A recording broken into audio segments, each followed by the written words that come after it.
Yes.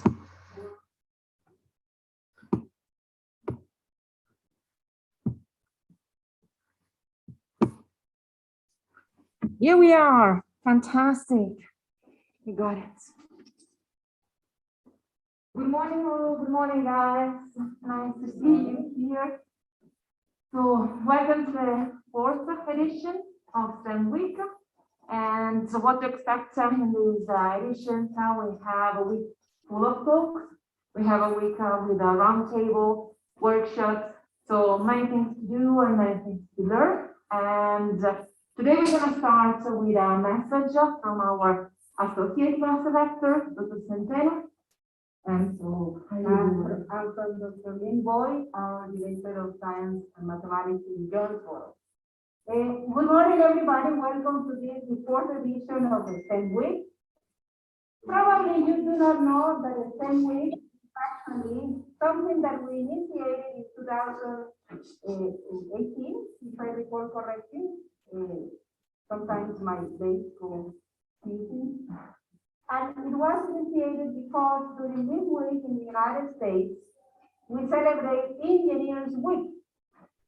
But in Mexico, there is a date in May for engineers. So we didn't want to confuse the audience here in Mexico. So we brainstormed a little bit and we realized that in Mexico, there is not an official celebration of science. So we said, why not? Engineering and science, and we have our STEM Week.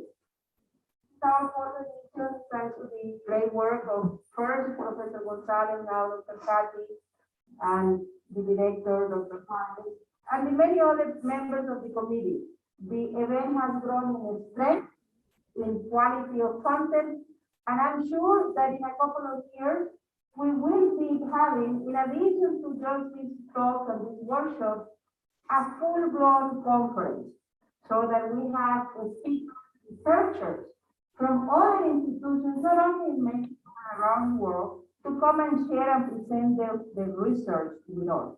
Maximum, I give ourselves 3 more years to have something like that, but this is our plan. This week, we celebrate the engaging of science engineering. We cannot live without science, we cannot live without engineering. Everything we wear, everything we do, everything we eat. Science and engineering has a hand in them. Because now our food is not grown in our patio. It's grown somewhere else and it's transported, it's packaged and so on. So I invite all of you here present and all of you joining us via Zoom to take advantage of this talk. Get to know the researchers that are going to be bringing the topics to you. Participate in the workshops. It's something that you hopefully get ideas of your own, so that when you progress in your degree plan, you say, hey, I want to do a project on this. Or it will help you say, I want to work in this type of industry. So take advantage. If you can, come to the face-to-face talk, approach the speakers, don't be shy. The speakers love when the students and faculty ask questions and so on. So welcome and please enjoy. And now it is my pleasure to introduce Dr. Lynn Boy, our Dean of Science and Mathematics in Jonesboro. Dr. Boy. Thank you, Dr. Centeno. First, I want to start by congratulating the committee. You guys have put together a great program, an extraordinary program, really. This is a great week, and I know a lot of effort went into getting all the speakers lined up and arranging for all the workshops. Really great job. I think I just want to emphasize how important it is that scientists, engineers, mathematicians get together and do things like this. I know we spend a lot of time as scientists by ourselves in the lab or in the field, but it's really important that we share what we're doing and we listen to what other people are doing. You know, I heard a sociologist speak about science a few years ago, And what she said really stuck with me, that what the reason that we trust scientists, and the reason that they have this position of kind of distinction in our society is not because they use the scientific method or because they use data or they're careful or smart, but the reason that we should trust the scientists is because of the community and because we function as a community.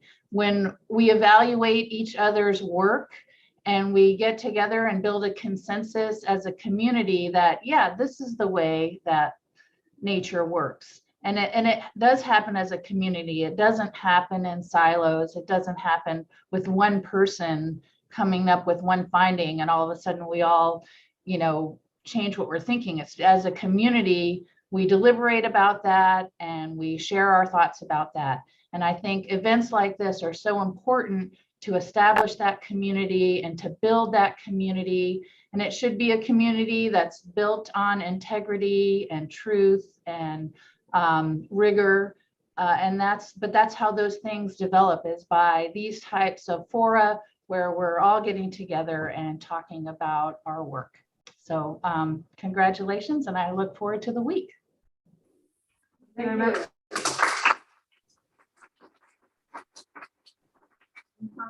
So I think we can start. Yes, we have our first speaker over here. Good morning, or better, good evening, Elizabeth. How are you? So we have Mrs. Elizabeth Valencia-Reyes. She is currently in Sweden, so that's why I'm saying good evening. So she has a background of bioengineer. She started bioengineering, a biochemical engineer actually, and with a specialization in food processing technology at the Instituto Tecnológico de Monterrey. And she has a master's degree in food biotechnology at University of Reading in UK. She then has been working as the head of the biotechnology department in Tec de Monterrey. She then moved up to a guest researcher at a really cool university, Bergen Lapsbruk University. She has been a project manager at 2 different companies, that is Gladatite and Medical Notadin. And currently she is working in Perrigo Nordic in Stockholm, Sweden. And so she will speak about her research interests. She is interested in management, innovation, research and development, in particular in multinational companies. And her talk is actually entitled Innovation and R&D in Multinational Companies. Thank you very much, Elizabeth, to be here with us, and I'll leave you the screen. Thank you. Thank you very much for your presentation and for inviting me to the STEM week. Sorry, I don't know what's going on. Ole, we had over our, okay. Okay, can you hear me well? Now it is, yes, thank you, sorry. Okay, it's okay. Well, thank you very much. Sorry? It's the first token, so we have some issues, that's why. Nobody. Okay, well, thank you very much for the presentation and for inviting me to the STEM week. I'm very, very excited to be in this event. And it makes me remember that when I was a student some time ago, I loved this type of events because they made me see what was outside my bubble at the university, what was possible. These events helped me to dream. So I'm very thankful for being here, and I hope my talk can help inspire one or many of you. And if that happens, I will be very, very, very pleased. So my talk is about innovation and R&D in multinational companies. I will talk to you about the innovation process. How does it look like for cosmetics in multinational companies? What is the structure of an innovation team? and what are the factors that can really help you to succeed in such teams. But first, I will start sharing a bit of me, sharing a bit of my journey. How have my journey been? And then at some point, eventually, I will get into the innovation part. So this is me many years ago, 1994, 27 years ago, time flies. Here, I was about to choose the field I wanted to study. And luckily, that was very easy for me to know. I always knew that I wanted to study something related to chemistry or mathematics, because I was naturally talented at chemistry and mathematics. During high school, I really had the opportunity to participate in national contests of chemistry. Here you can see me. Here I'm in the national contest of chemistry in 1992. I won second place. So that made me decide that I wanted to study biochemical engineering. In this picture, you can see me. This is me together with my friends outside a laboratory. It was dairy products, as I can see the boots of some of my friends. So I studied biochemical engineering and had a great time there. And during my studies of biochemical engineering, I looked for the opportunities to make professional traineeships, both in Mexico and in Northern Ireland. So in these pictures, you can see me in Northern Ireland. It was a great experience. First, because of course, talking about the professional experience, I had the opportunity to work for the Department of Agriculture of Northern Ireland in Belfast in a project that has to do with how to make the butter more spreadable. It was an interesting experience where I could practice many of the theoretical learnings that I had got at the university. But on the personal aspect, it was a very, very rich experience because I got to know people from every corner of the world, literally. And as it was my first time abroad by myself, without my family, it also represented many personal challenges, even learning to cook. When I was young, here I was 22. I was so lucky when I was living in Mexico that I had a loving and caring mom that would make delicious food for me, and that I just used to take for granted. And there in Belfast, I had to learn to cook. I learned to cook spaghetti, and I felt like very professional cooking spaghetti and making salad.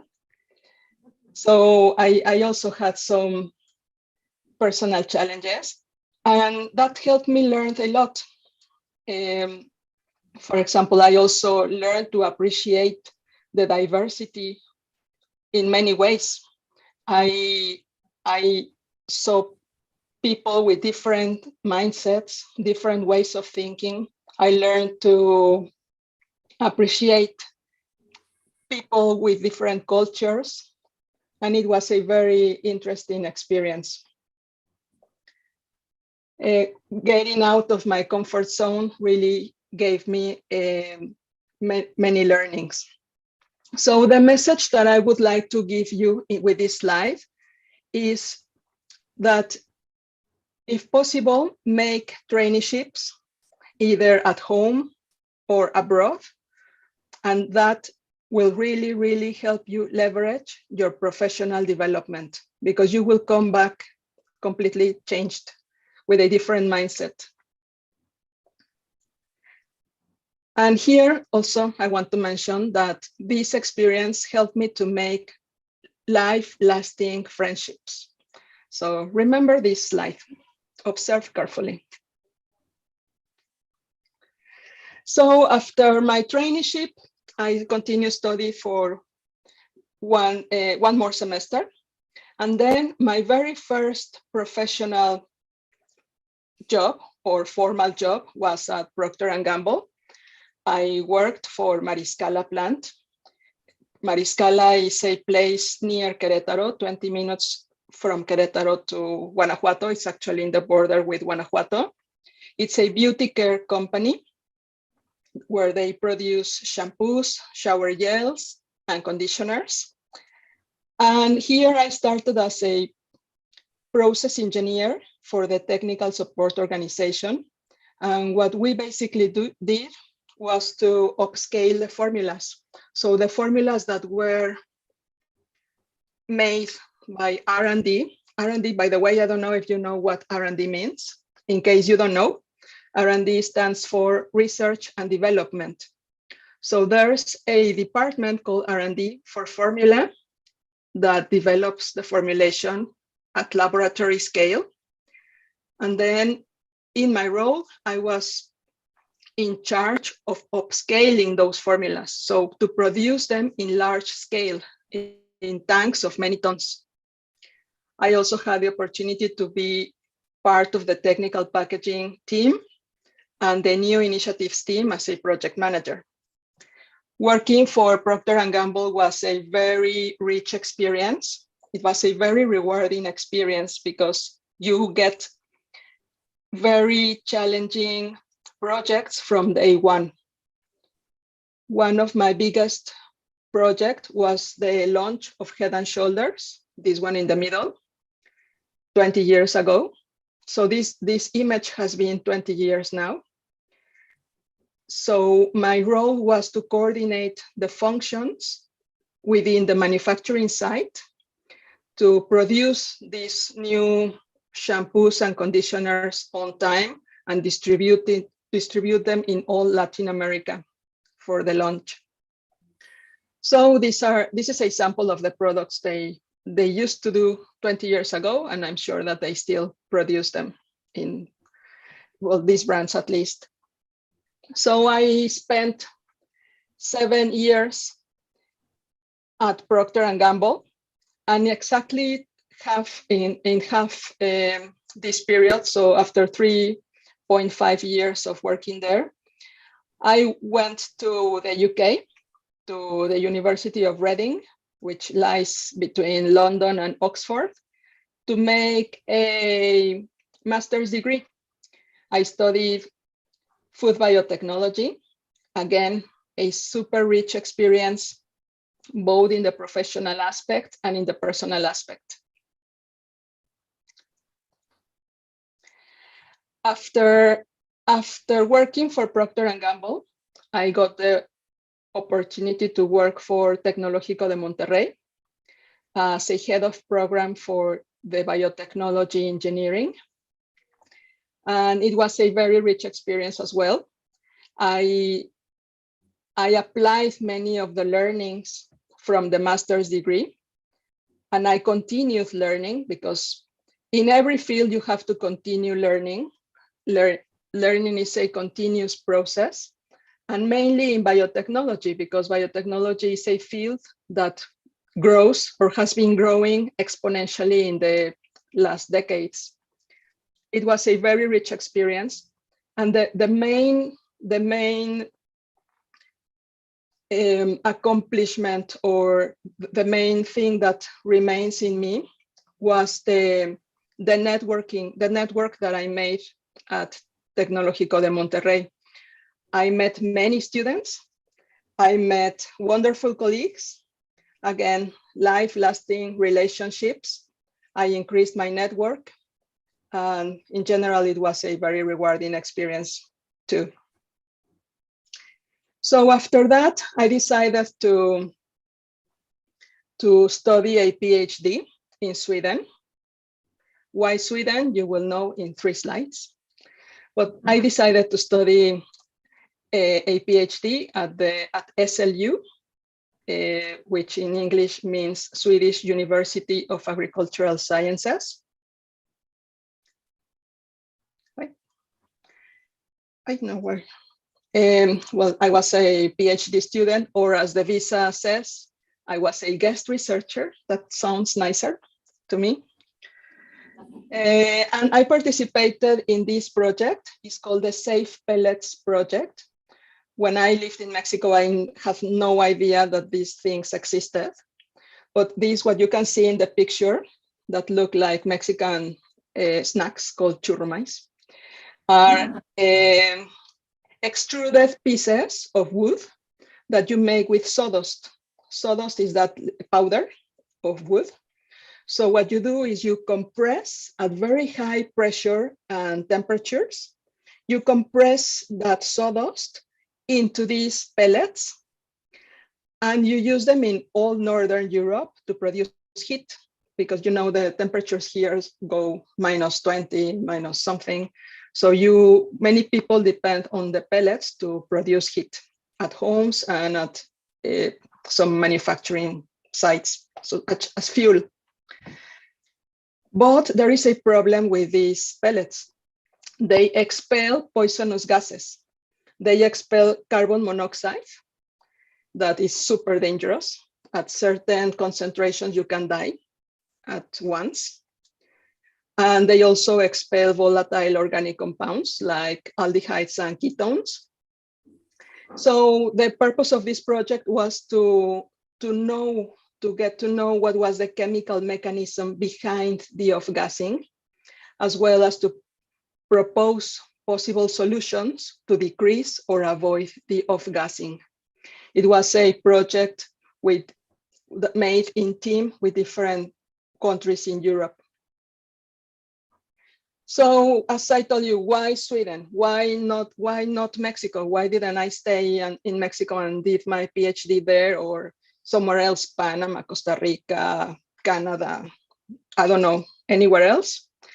I don't know if you remember a guy 9 slides ago, when in Northern Ireland, I told you that I made life-lasting friendships. So there was this guy that we became friends there in Belfast. We kept in touch by mail and by post. He started visiting Mexico very often. And then I decided to return the visit, came to Sweden in May, which is a beautiful month in Sweden. Nobody told me it was this dark. You can see the darkness. So nobody told me it was this dark. So I came here to do my PhD, of course, but and see if it worked, the relationship with him. So we did, and I stayed here, and I'm still here. At some point, we decided to create a family, and I became the mother of this sweet girl. And then after my maternity leave, I worked for Medicanatumin. Medicanatumin is a small Swedish company that lies in the west part of Sweden, in a beautiful place, surrounded by lakes and beautiful nature. I spent 4 years at Medicanatumin, 3 years as a product developer, and 1 year as product developer and project manager. And there I learned many things. I learned how to make tablets for food supplements, like the ones in the picture, how to make creams. Before in my career, I have never produced creams. There I learned to produce creams and gels for medical devices and cosmetics. Their main brand is called Yabushe. Besides the technical challenges and technical learnings, something that I really liked of this company was the quality of life. Here in this company, people worked from 8 to 4, or it was flexible. You could work from 9 to 6 if you wanted, or 8 to 4, something like that. And after that, you disconnect completely and enjoyed nature. So it was and it lived 5 minutes by bike from my house. So it was a luxury work for me.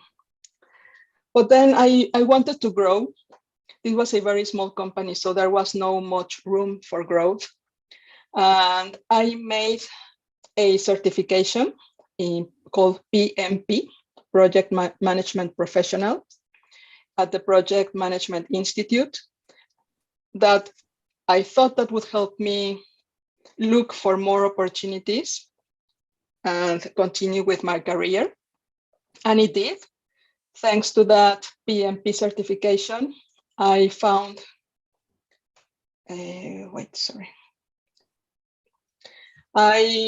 found this new job at Perrigo.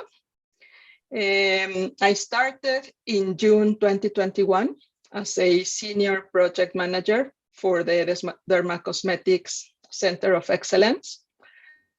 And they really liked my experience. And after 3 months, they extended my role. They offered me an extension of role, and I became also an innovation manager for the feet and lips category. So Perrigo Nordic, it's called. It's a company that is present in almost every corner of the world, or well, not every corner, but 38 countries, even in Mexico. In the northern part of Mexico, they make some over-the-counter products. For those who don't know what over-the-counter means, it's products that are classified as medicines, but that you can buy at the pharmacies without a prescription.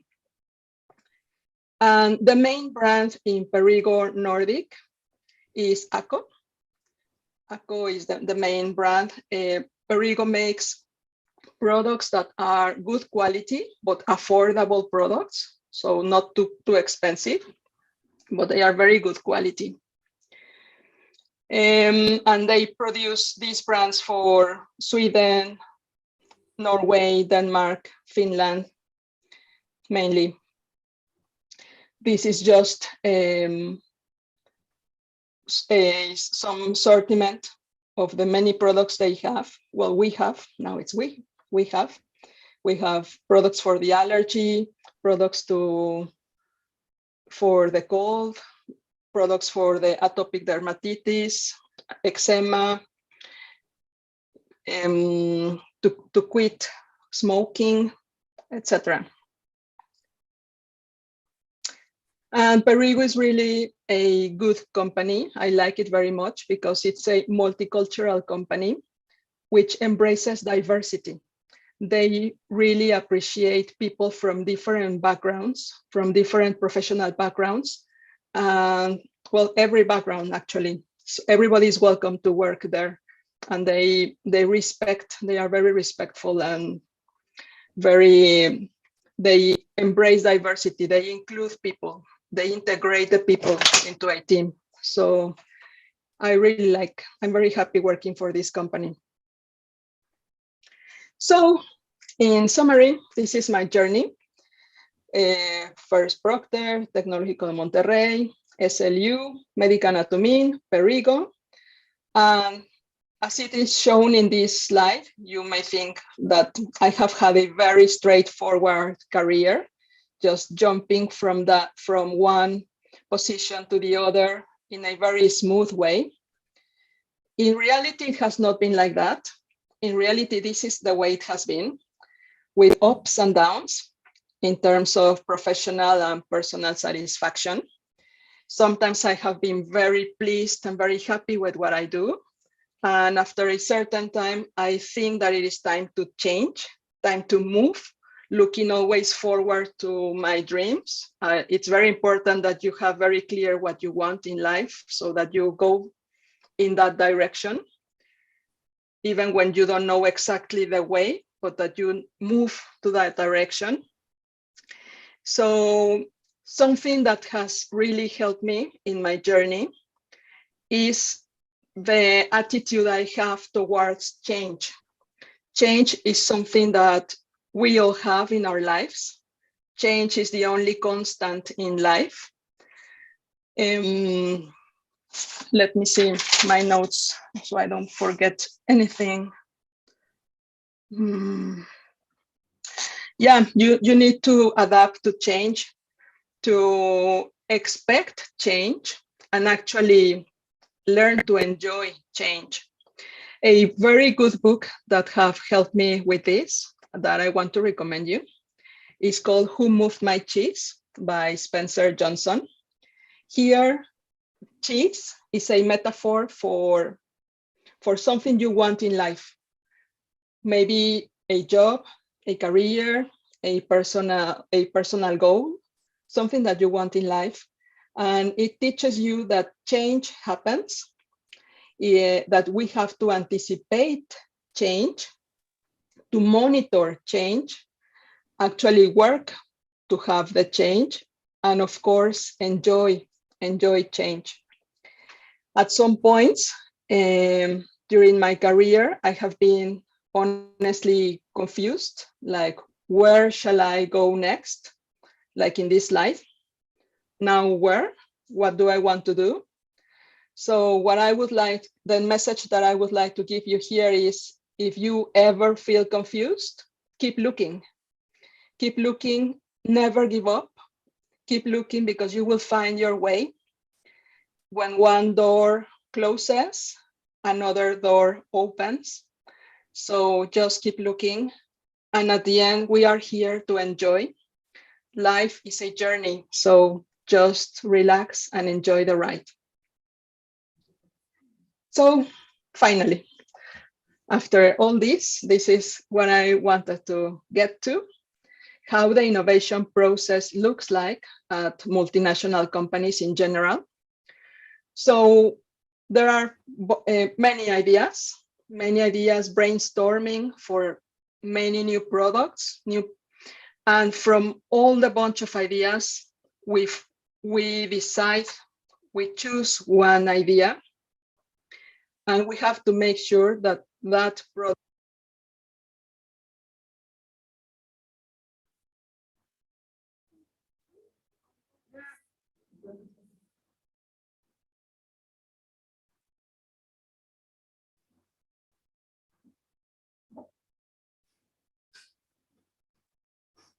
Dr. Valencia, we lost sound. Not sure if it's on our end or yours.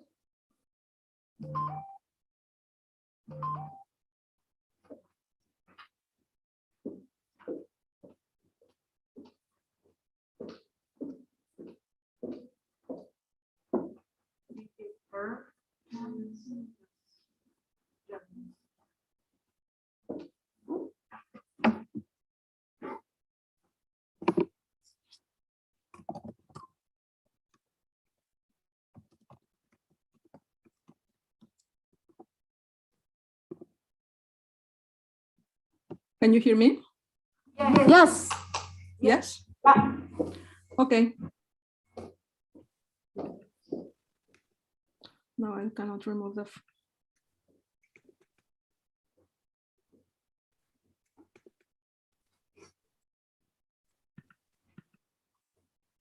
Okay. Sorry about that. I don't know where you stopped listening to me. Here in this slide. Shall I repeat this slide only? Can you hear me? Yes, we can hear you. Can you hear us? No.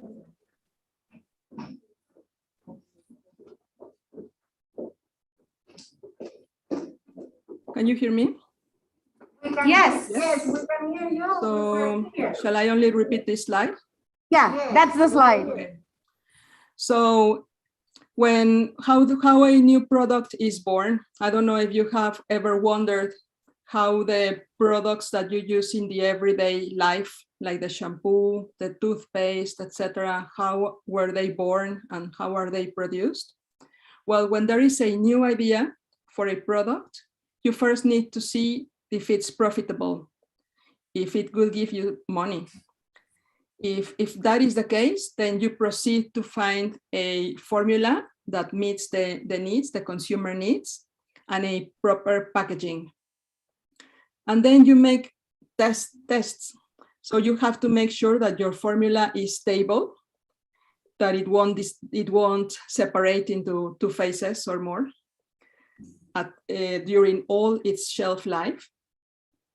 You also have to make sure that the claims, that you test the claims. This is, for example, if you make a cream for sensitive skin to moisturize sensitive skin, you have to test that it really moisturizes the skin of people who have sensitive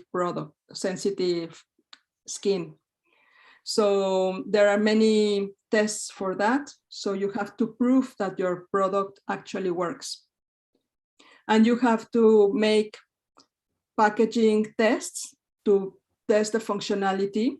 You have to make sure that the product doesn't leak. For example, if you have a bottle, you have to leave it lying down, upside down, put it into vacuum, etc., to make sure that it really will protect your product and that it won't cause a mess during the transport. Once you have your formula and your packaging defined and you have tested the product that it works as intended, you proceed to upscale, which means produce at big scale in many tons and manufacture the product.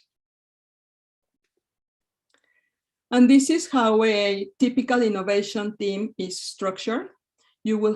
An innovation team is a cross-functional team. So you will have team members from marketing. They know what the consumer wants. You have team members from regulatory affairs. They know what is allowed to sell, what is allowed to use, what regulation, depending on the country that you are going to sell the product, you have to follow. You have an R&D formula team. They are the ones that go to the lab. They know how the ingredients interact. And if marketing says, I want a product that feels soft and smooth and moisturizes, they know what to blend to produce that formula.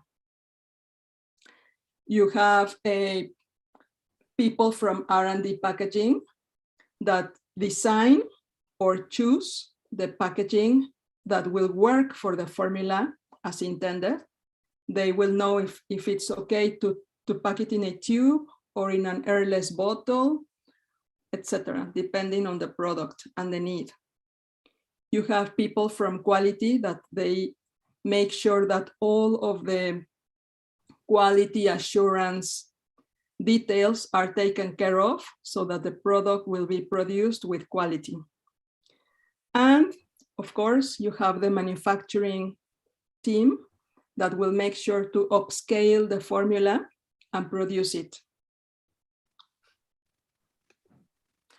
And what are the factors that help you succeed in such teams?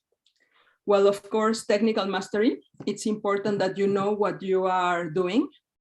It's very important that you have solid technical basis. And my advice for you is to make the most of your time at the university.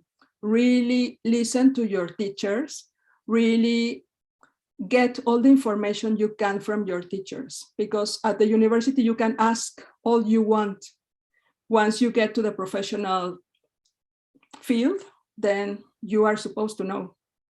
Of course, you can always ask, but it's not the same. You have to arrive there with very solid technical basis. So study, make most of your time at the university and really study and build a solid basis. Other factors that help you succeed is motivation and proactivity. They go together. So people that really want to make things happen and they do something before they anticipate to the things that need to be done. They have initiative. They are motivated and proactive people. Those are, well, motivation and proactivity are factors that will really help you to succeed. Of course, collaboration, teamwork, accepting that in a team there will be people from different backgrounds. Maybe at the university you are used to work with people of your same field. If you study chemistry, only people with a chemical mind. But here at the industry, you will really have to listen to different and completely diverse type of experiences and ideas. And that makes it more rich. That will help you to have a successful product. Another two factors that are very important are perseverance and grit. Grit is tenacity, perseverance, they are together. You have to think as life as a marathon and not as a sprint. You have to continue, never give up, have some tolerance to frustration. If something didn't work, continue and try again, persevere. Grit, tenacity, you have to do it. You have to be brave and do it. And of course, networking, it's very important that you are connected. It's important that you get to have a network, to create a network with your colleagues, with the people you get to know on the way. That's very important. So this is some advice for you who want to leverage your careers. I would really advise you to do professional traineeship before graduating, if possible abroad, because as said, you will be outside of your comfort zone, and that will help you come back with a different mindset. This will really leverage your career. I would advise to open your mind to different ways of thinking and different cultures. Embrace diversity in all its forms. A successful career, you will get a successful career when you embrace diversity and you accept different ways of thinking. And risk, get out of your comfort zone, look for new challenges, always feel challenged, and never give up. As I said, if something doesn't go as intended, continue looking, never give up, keep moving forward. And never stop learning. Learning should be a continuous process for all of us in every field. Well, that was about it. I don't know if you have questions, I will be happy to answer. Thank you very much.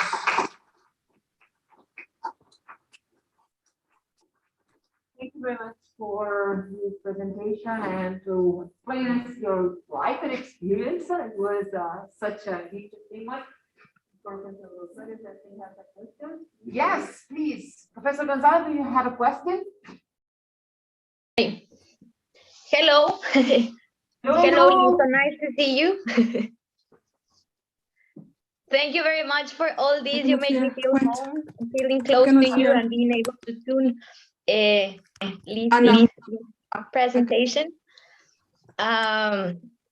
Once when she worked at Tec de Monterrey, I was one of her students that she was advising, and I feel very happy to be able to see her again and to see all her career path and everything that she has accomplished. I always admire her very much, and I am very happy to see that you're happily there with a family and a career, and I hope that you have a very good time.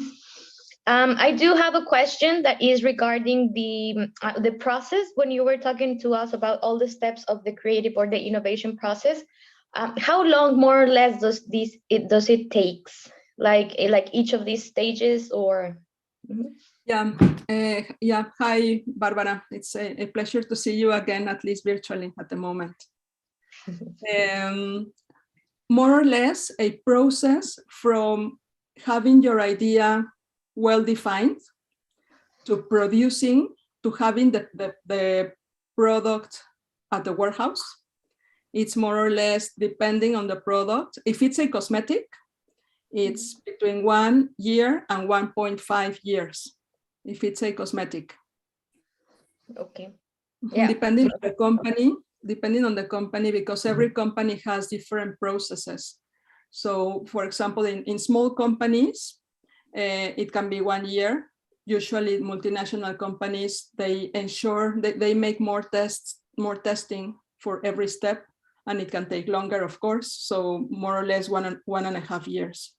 So that's including the testing, like with people with different like the stages. And how do you recruit those? Those are, they're not patients, how are they called? We usually they are called volunteers. Volunteers. Okay. We recruit volunteers. Well, usually the companies, in the last 2 companies that I have worked, they recruit third parties laboratories. So we don't test them ourselves. We pay a company that dedicates to that. We pay for those studies because they are. And is that common, like to outsource that step? Like they usually outsource that step. It's not their core, they outsource it. But it's okay. Groups of volunteers. And then those outsourcing services can ask you if you want a dermatologist, or depending on your product, ophthalmologist, for example, if it's a cream that it's going to be applied near the eyes, so that then you can claim dermatology tested or something like that. Okay. The dermatologist is involved. Okay, well, It's great. Thank you very much. Okay, Yeah. thank you. Thank you. Guys, any questions? Yes, Dr. Belmont. There was. There are something in the chat. No, I think it was. Any question here in the room? Let me try. Okay, I have one.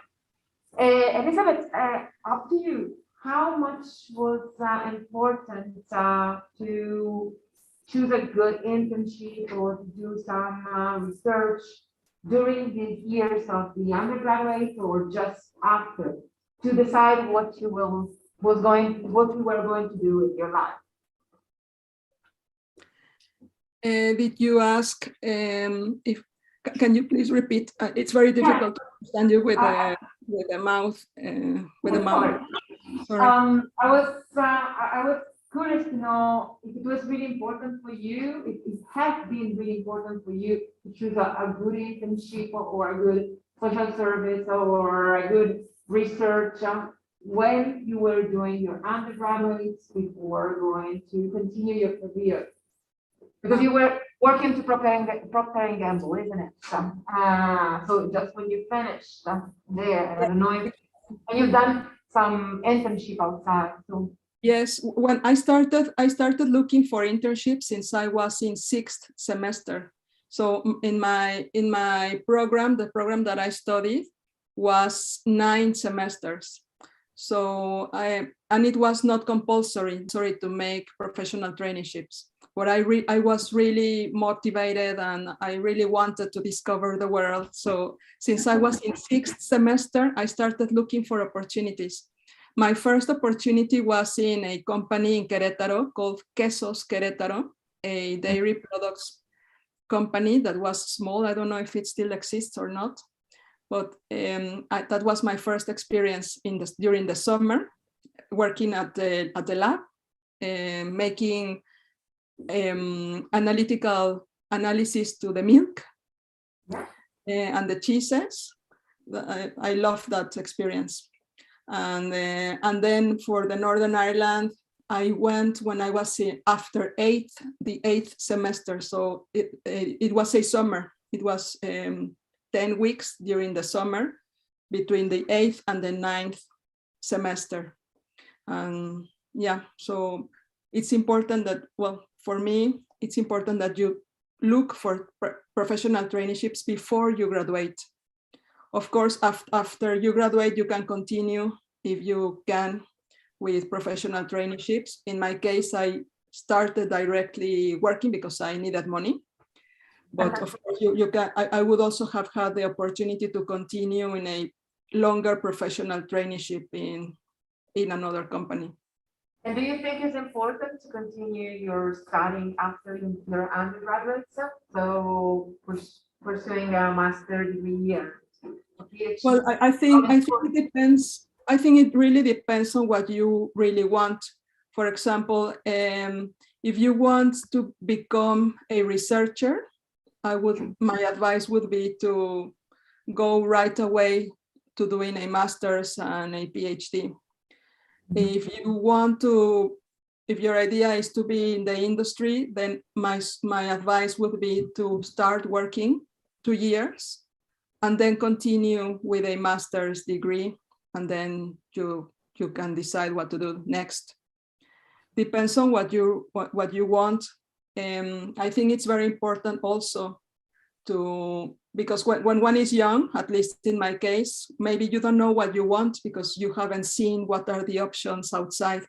So my recommendation would be to talk to ex-students, to graduates, people who are already in the field, talk to scientists, talk to people in the industry, so that you can make an idea of what you would like. If you can picture yourself being a scientist, or if you rather picture yourself working at the industry, so that you know what path to take. Thank you. Dr. Valencia, one last question. You work at Perrigo right now, correct? At Perrigo, yes. Perrigo. What would it take for one of our students to do an internship in there during the summertime? Is it possible? Probably. My advice would be to go into the page, to the internet, look for Perrigo, Google opportunities, summer opportunities, or what opportunities are there in the place where you want to work. And I'm sure that there should be different openings. If a student were to get one internship in Sweden, what are the visa? Do you know about the visa requirements? In Sweden, yes, people would need to have a special visa to work in Sweden. Okay. As something like guest researcher, as I started, guest researcher. Yeah, looking for an internship here, it's better through a company that arranges exchange for students. So, for example, my internship in Northern Ireland, I got it with a company or an organization called IAESTE.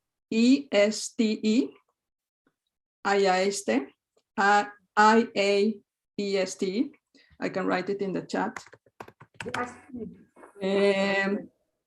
It's International Association for the Exchange of Students for Technical Experience. I sent it to Federica. Yes. Yeah, we're seeing it. Thank you. Okay. Thank you. Because that well, in my times, I don't know if it still exists. I think it still exists. That was the association that helped me look for my position in Belfast. So I didn't look directly in the Department of Agriculture of Northern Ireland. I got this position thanks to IAESTE. And the way it worked, I had to get a position for someone in Mexico, and then automatically I got a position abroad. Okay. Thank you very much. Thank you very much. Thank you. It was my pleasure.